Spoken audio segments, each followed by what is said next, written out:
সামনে আর কয়েকটা দিন পরেই রমজান। এই রমজান ঘিরে ইহুদিরা যে সমস্ত ষড়যন্ত্র করছে, আপনারা যদি জানতে চান তাহলে ভিডিওটা পুরোপুরি দেখে যান। যে ইহুদিদের এই ষড়যন্ত্র থেকে পুরো মুসলিম জাহান কেউই রক্ষা পাইতেছে না। আসলে ফিলিস্তিনের আল-আকসা মসজিদ ইহুদিদের দখলে এখনো আছে। আল-আকসা মসজিদ মুক্ত করা হয় নাই। আর এই আল-আকসা মসজিদে এই রমজান মাসে আল-আকসা মসজিদের ভিতরে ইহুদিরা মুসলিমকে প্রবেশ করতে দেবে না। তারা নতুন বাহিনী তৈরি করে ফেলছে যাতে আল-আকসা মসজিদে নামাজ, কালাম, দোয়া, দুরুদ মুসল্লিরা যাতে করতে না পারে। এটি আমার কোনো বানানো কোনো কথা না, এটি বাস্তবতা। ফিলিস্তিনের যে আল-আকসা মসজিদ নিয়ে এতটা কয় বছর যুদ্ধ চলছে, সেই আল-আকসা মসজিদ আজও রক্ষা করতে পারলো না। ইসরায়েলের মূল উদ্দেশ্য এই আল-আকসা মসজিদ ভেঙে খান খান করে দেওয়া। তবে কি এই আল-আকসা মসজিদ ইহুদিরা কি অচিরেই ভাঙতে চলেছে? এই আল-আকসা মসজিদ ঘিরে ইহুদিরা যে সমস্ত ষড়যন্ত্র করছে, এই সমস্ত ষড়যন্ত্র কি সফল হবে? আজকে দেখুন, পুরা বিশ্বের মুসলিমরা ইহুদির কাছে জিম্মি হয়ে আছে। আর ইহুদিরা এই সমস্ত মুসলিমকে পৃথিবী থেকে সরিয়ে দেওয়ার পরিকল্পনা করছে। আজকে আল-আকসা মসজিদ মুসলমানের দখলে নাই। যেই আল-আকসা মসজিদ থেকে নবী সাল্লাল্লাহু আলাইহি ওয়াসাল্লাম মেরাজে গেছে, এই আল-আকসা মসজিদ একটি মুসলমানের পবিত্র স্থান। আজকে এই আল-আকসা মসজিদ ঘিরে ইহুদিরা নাটক শুরু করছে। এটি কি কোনো নাটকের জায়গা?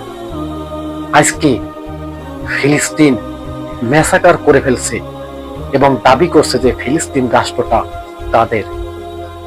ফিলিস্তিনে যে সমস্ত শহর, যে সমস্ত বাড়িঘর আসিল তা এখন আর কিছু নাই, পুরো ধ্বংস করে ফেলছে।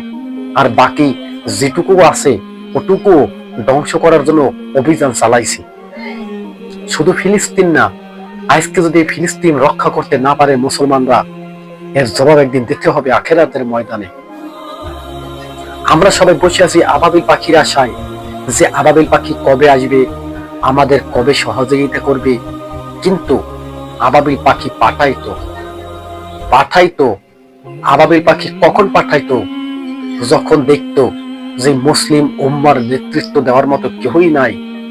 এই মুসলিম উম্মার সাথে যে ইহুদির সাথে যে একটা লড়াই চলছে, এই লড়াই সামাল দেওয়ার মতো কেউই নাই, তখন পাঠাইতো আবাবিল পাখি। যে আবাবিল পাখি কাবা শরীফ রক্ষা করছিল, আল্লাহ তাআলা রব্বুল আলামিন আবাবিল পাখিকে আদেশ দিয়ে দিল, তোমরা আজকে কাবা রক্ষা করো। আজকে এই আল-আকসা মসজিদ স্বাধীন করার জন্য যে সমস্ত মানুষ আবাবিল পাখির আশায় বসে আছে, তারা বুঝে ফেলছে, ফিলিস্তিনের মানুষ বুঝে ফেলছে আবাবিল পাখি পৃথিবীর ভিতরে আল্লাহ তাআলা আর নাও পাঠাইতে পারে। তাই কিন্তু তারা শক্ত হয়ে ফিলিস্তিনের আল-আকসা মসজিদ তারা বিজয় করতে চায়। আল-আকসা মসজিদ বিজয়ের দিন হবে। এই আল-আকসা মসজিদে মুসলমানরা নামাজ, কালাম, হজ, যাকাত সবই করবে, কিন্তু সময়ের অপেক্ষা। সেই সময়গুলো কি মুসলমানরা সহ্য করতে পারবে? আজকে ইতিহাসের পাতা পড়ে দেখুন যে এই আল-আকসা মসজিদে অসংখ্য নবীরা এই আল-আকসা মসজিদে সিজদা দিছে। নবীদের সিজদা এই আল-আকসা মসজিদের প্রত্যেকটা ফ্লোরে স্মৃতি হয়ে আছে। তবে আল-আকসা মসজিদ ইহুদিরা দাবি করছে তাদের, মুসলমানরা দাবি করছে আল-আকসা মসজিদ আমাদের। কিন্তু মূল ঘটনা কি? এই আল-আকসা মসজিদ কাদের? আজকে পুরো ভিডিওটা জানিয়ে দেব, পুরো তথ্য আপনাদেরকে জানিয়ে দেওয়া হবে যে আল-আকসা মসজিদ কাদের, ইহুদিদের না মুসলমানের। দর্শক, চ্যানেলটি সাবস্ক্রাইব করে দেবেন, সাথে থাকবেন। নতুন নতুন ভিডিও পাওয়ার জন্য আপনারা আমাদের সাথেই থাকবেন। তবে মূল ভিডিওটা আপনাদের সামনে তুলে ধরলাম। এই আল-আকসা মসজিদ ইতিহাসের কোনো পাতায় নাই যে আল-আকসা মসজিদ ইহুদিদের। এই আল-আকসা মসজিদ সবাই যে সমস্ত ইহুদিরা তারা আল্লাহর নিয়ামত মানে না, আল্লাহর আইন মানে না, তাদের জন্য আল-আকসা মসজিদ আসে নাই। ইহুদিরা চাইতেছে আল-আকসা মসজিদ পুরোটা দখল করে তারা এখান থেকে তাদের যত খারাপ ধরনের কাজ এই আল-আকসা মসজিদে হবে।